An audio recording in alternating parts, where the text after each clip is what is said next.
Hello everyone, good morning. कैसे हैं आप सब? Welcome back wifi study with Nandini. Discuss करेंगे 10th ऑफ मार्च के करंट अफेयर और 9th ऑफ मार्च को जो कुछ पढ़ा उसका रिवीजन भी करेंगे।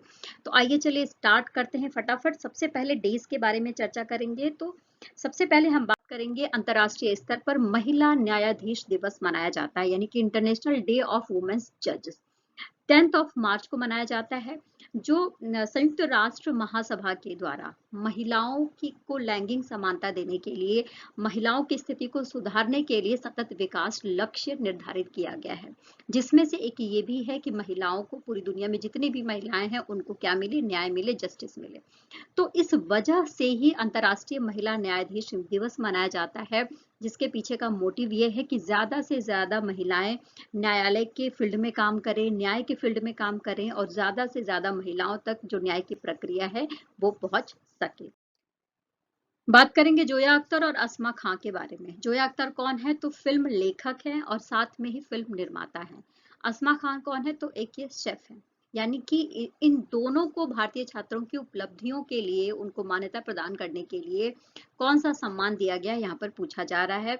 तो देखो, ब्रिटेन के द्वारा, ब्रिटेन की सरकार के द्वारा और ब्रिटेन काउंसिल के द्वारा इंडिया यूके अचीवर्स का ये जो अवार्ड है ये दिया गया है जोया अख्तर को और अस्मा खां को। तो इनका नाम याद रख लेंगे। क्लियर? देखो, 5वें नंबर का ओएनजीसी पैरा गेम्स का उद्घाटन कहाँ पर किया गया, क्वेश्चन में पूछा जा रहा है। तो 5वें नंबर का ओएनजीसी पैरा गेम्स है।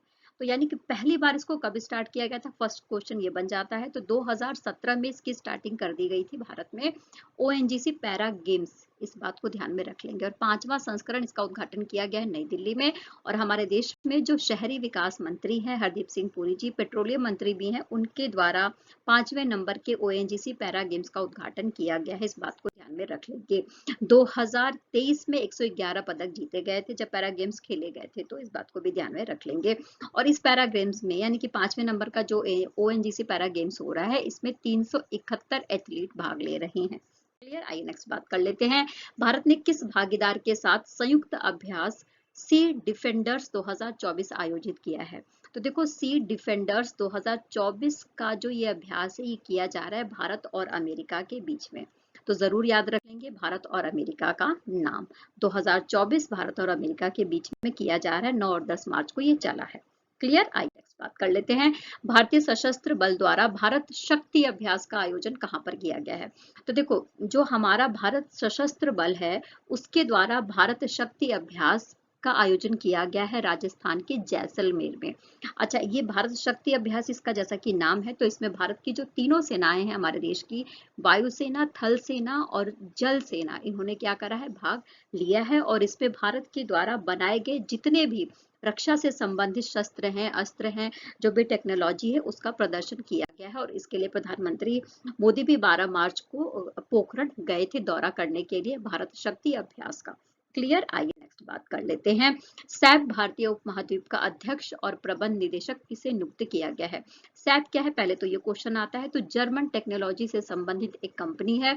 तो इसने भारतीय उपमहाद्वीप के लिए अपना अध्यक्ष और प्रबंध निदेशक नियुक्त किया है। ये क्वेश्चन में पूछा जा रहा है। तो ये अभी भारतीय उपमहाद्वीप के अध्यक्ष और प्रबंध निदेशक बने हैं कौन? मनीष प्रसाद। कौन बने हैं? मनीष प्रसाद जी बने हैं। इन्होंने किसकी जगह ली है वो भी देख लेते हैं। तो इन्होंने कुलमीत बावा की जगह ली है, याद रखिए इस बात को। नेक्स्ट क्वेश्चन हमारे सामने है कि जम्मू कश्मीर में डेस्टिनेशन वेडिंग को प्रोत्साहन करने के लिए किस योजना को लॉन्च किया गया है?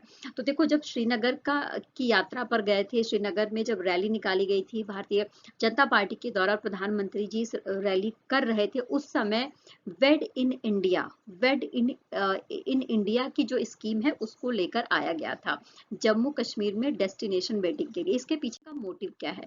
मोटिव यह है कि ज्यादा से ज्यादा भारतीय जम्मू कश्मीर आए, जम्मू कश्मीर की जो अर्थव्यवस्था है वो स्ट्रांग हो, और वोकल फॉर लोकल की जो व्यवस्था बनाई गई है, जो एक योजना बनाई गई है, यानी कि जो लोकल चीजें हैं उनकी ज्यादा मार्केटिंग हो सके, उनका व्यापार हो सके, उनको लोग खरीदे, पहचान मिले, इस बात को ध्यान में रखते हुए जम्मू कश्मीर को एक पहचान दिलाने के लिए इस स्कीम को स्टार्ट किया गया था, जिसका नाम है वेड इन इंडिया।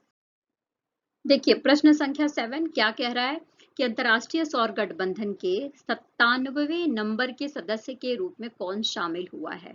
यानी 97 नंबर का सदस्य कौन बन गया है, यहाँ पर पूछा जा रहा है। तो देखो सबसे पहले तो हमें ये पता होना चाहिए कि जो अंतर्राष्ट्रीय सौर गठबंधन है ये भारत और फ्रांस के दिमाग की उपज है, पहली बात। दूसरी चीज, अंतर्राष्ट्रीय सौर गठबंधन को क्यों बनाया गया था, तो जीवाश्म ईंधन पर जो दुनिया की निर्भरता है उसको कम करने के लिए अंतर्राष्ट्रीय स्तर पर सौर गठबंधन की बात कही गई थी, और ये गठबंधन किया गया था भारत और फ्रांस के द्वारा। तो 97वें नंबर के सदस्य के रूप में इसमें शामिल हो गया है पनामा। याद रख लेंगे पनामा का नाम जरूर, ठीक है, 97वें नंबर के सदस्य के रूप में शामिल हुआ है। ओके, नेक्स्ट बात कर लेते हैं, भारत को खसरा और रूबेला चैंपियन पुरस्कार कहाँ पर प्रदान किया गया है। यानी कि भारत के कुछ डिस्ट्रिक्ट को ऑब्जर्व किया गया, उसका निरीक्षण किया गया, वहां पर जो है सर्वेक्षण किया गया और ये पाया गया कि खसरा और रूबेला जो है भारत से समाप्त हो चुका है। इस वजह से ही खसरा और रूबेला चैंपियन पुरस्कार दिया गया है भारत को। कहाँ पर दिया गया, यहाँ पर पूछा जा रहा है, तो यूएसए में यानी अमेरिका में दिया गया है। और भारत की जो राजदूत हैं अमेरिका में, जिनका नाम है श्री प्रिया रंगनाथन, क्या नाम है, श्री प्रिया रंगनाथन, उनको ये पुरस्कार दिया गया है। कहाँ पर दिया गया, तो रेड क्रॉस मुख्यालय में अमेरिका के 6 मार्च को। ओके, 12 महीनों में 50 जिलों में जो खसरा है वो नहीं मिला भारत में, और 226 जिलों में रुबेला नहीं मिला। 12 महीनों में ये जो सर्वेक्षण है वो किया गया है, यानी कि प्रॉपर 1 साल का टाइम लेकर कुछ डिस्ट्रिक्ट सेलेक्ट किए गए और वहां पर देखा गया खसरा और रुबेला के जो मरीज है वो नहीं आए। तो इस बात को ध्यान में रखते हुए ही मीजल्स एंड रूबेला चैंपियन पुरस्कार से सम्मानित किया गया है भारत को। श्री प्रिया रंगनाथन जो भारत की राजदूत है अमेरिका में, उनको ये पुरस्कार दिया गया है। क्लियर, आइए नेक्स्ट बात कर लेते हैं, डिजिटल प्रदर्शनी सुभाष अभिनंदन का उद्घाटन किसके स्थापना दिवस पर हुआ है।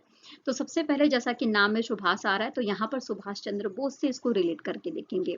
यहाँ पर सुभाष चंद्र बोस जी की जो जीवनी है 1920 से लेकर 1940 तक का जो उनका समय है, उन्होंने आजाद हिंद फौज की स्थापना की, उन्होंने वो जापान गए, सिंगापुर गए, उनकी सारी जो गतिविधियां हैं उसको आप इस सुभाष अभिनंदन डिजिटल प्रदर्शनी में देख सकते हैं।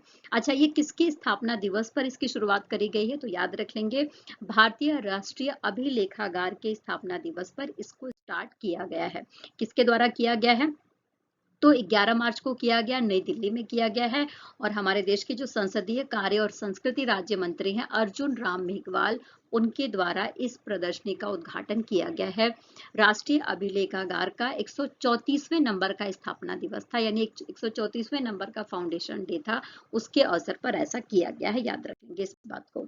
नेक्स्ट बात करेंगे हम, एनएचपीसी लिमिटेड के अध्यक्ष और एमडी के रूप में किसकी नियुक्ति हुई है, तो याद कर लेंगे एनएचपीसी लिमिटेड के चेयरमैन और एमडी के रूप में नियुक्ति हुई है राजेंद्र प्रसाद गोयल की। स्क्रीन पर आप इन्हें देख सकते हैं, राजेंद्र प्रसाद गोयल इनका नाम है। देखो, राष्ट्रीय रचनाकार पुरस्कार का वितरण किसके द्वारा किया गया है, तो नेशनल राइटर अवार्ड्स ये दिए गए हैं प्रधानमंत्री नरेंद्र मोदी जी के द्वारा नई दिल्ली में भारत मंडपम में। अच्छा, किस किस फील्ड में दिए गए हैं, अगर इसके बारे में बात करें तो जो 20 कैटेगरी है उसमें दिए गए हैं। इसमें आप देखेंगे तो सोशल मीडिया इन्फ्लुएंसर्स भी हैं, बहुत सारे फील्ड में आपको ये सारे लिस्ट यहाँ पर दी गई है, जिसको आप पढ़ सकते हैं, देख सकते हैं। Best creator for social media, best creator in food category, best international creator, इस तरीके की 20 श्रेणियों में ये पुरस्कार दिए गए हैं प्रधानमंत्री नरेंद्र मोदी जी के द्वारा। ओके, अब आइए रिवीजन कर लेते हैं जो कुछ हमने कल पढ़ा, तो फटाफट देख लेते हैं। सबसे पहले बात करेंगे 9 मार्च को विश्व डीजे दिवस मनाया जाता है। इसके बाद नाटो के 32वें सदस्य देश के रूप में कौन शामिल हुआ है, तो स्वीडन शामिल हुआ है 2024 में, और 2023 में फिनलैंड शामिल हुआ था नाटो में। ओके, नाटो में, याद रखेंगे इस बात को। पीएम मोदी ने किस मेट्रो का उद्घाटन किया, तो आगरा मेट्रो का उद्घाटन किया गया है पीएम मोदी के द्वारा वर्चुअली कैलकाटा से। ओके, नेक्स्ट बात कर लेते हैं, किन खेलों के पदक विजेताओं को सरकारी नौकरियों के लिए पात्र घोषित किया गया है। तो खेलो इंडिया में जो एथलीट भाग लेंगे, जिनको पदक मिलेगा यानी मेडल मिलेगा, कोई अवार्ड मिलेगा, उनको क्या किया जाएगा, सरकारी नौकरियों के लिए उन्हें पात्र माना जाएगा। क्लियर, नेक्स्ट बात कर लेते हैं कि सरकार ने किसानों के लिए बिजली बिल माफी की घोषणा करी है, तो उत्तर प्रदेश के द्वारा ये करा गया है।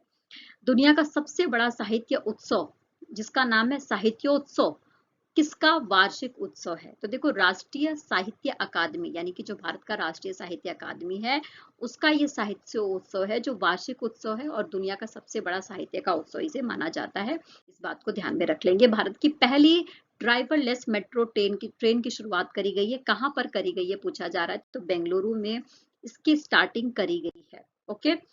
भारतीय ब्लू कॉलर श्रमिकों के लिए नया बीमा पैकेज शुरू किया गया है। किस देश के द्वारा ऐसा किया गया है, यानी कि जो भारतीय श्रमिक वहां पर काम कर रहे हैं उनके लिए ये नया बीमा पैकेज शुरुआत की गई है। संयुक्त अरब अमीरात के द्वारा ये स्टार्टिंग करी गई है। इस बात को ध्यान में रख लेंगे। केंद्रीय मंत्रिमंडल के द्वारा उन्नति 2024 योजना को मंजूरी दे दी गई है, और ये उन्नति 2024 किसके विकास के लिए करा जा रहा है, तो जो हमारा भारत है उसका जो उत्तर पूर्वी एरिया है, यानी कि जो 7 सिस्टर्स वाला एरिया है, वहां वहां की उन्नति के लिए, वहां के विकास के लिए उन्नति 2024 योजना को मंजूरी दे दी गई है भारत सरकार के द्वारा। भारत में फार्मूला 1 ईंधन का उत्पादन किसके द्वारा किया जाएगा, तो फार्मूला 1 ईंधन का उत्पादन भारत में किया जाएगा इंडियन ऑयल के द्वारा। किसके द्वारा? इंडियन ऑयल के द्वारा। संसद खेल महाकुंभ के तीसरे संस्करण को किस राज्य में आयोजित किया गया है, यानी तीसरा संस्करण है, पहले 2 संस्करण इसके आयोजित हो चुके हैं, तो इसका आयोजन कहाँ पर किया गया? हिमाचल प्रदेश का नाम याद रख लेंगे। कर्नाटक राज्य सरकार किसके सहयोग से राज्य में एआई केंद्र की स्थापना कर रही है? कर्नाटक जो राज्य सरकार है उसके द्वारा एआई केंद्र की स्थापना करी जा रही है विश्व आर्थिक मंच के सहयोग से। इस सेशन में इतना ही, फिर कल मिलेंगे। Take care, bye bye. खूब खुश रहना है, मेहनत करते रहना है, जीवन में आगे बढ़ते रहना, और प्लीज मेरा साथ जरूर देते रहिए। Take care, bye bye.